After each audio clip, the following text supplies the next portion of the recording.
یہ بہن نے کویسچن کیا کہ نماز کے دوران اگر چھینک یا جماہی آ جائے تو کیا حکم شرع ہوگا؟ دیکھیں، چھینکنے سے تو کوئی مسئلہ نہیں ہے، چھینک آ جائے، لیکن اس میں وہ جو دہاڑنا ہوتا ہے نا ایک زوردار، مسجد میں بعض اوقات یہ خصوصاً معذرت کے ساتھ یہ پرانے جو بزرگ ہوتے ہیں اتنی زور سے چھینکتے ہیں کہ امام قرات بھول جاتا ہے بعض اوقات، اور مسجد کے کونے تک دہاڑ کی آواز جاتی ہے۔ اتنی بلند آواز سے چھینکے لینا منع ہوتا ہے، جتنا اس کو پست کر سکیں کریں، لیکن چنانچہ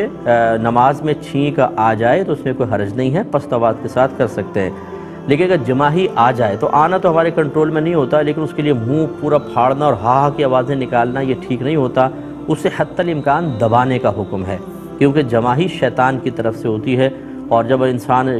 جماہی میں حدیث میں ہے کہ جب منہ کھولتا ہے اور ہاہا کرتا ہے تو شیطان خوش ہوتا ہے، تو یہ چونکہ کسل اور سستی کی علامت ہے، اس لیے اس کو دبانا چاہیے اور کوشش یہ کرنی چاہیے۔ جیسے بعض فقہا نے یہ لکھا ہے اس کا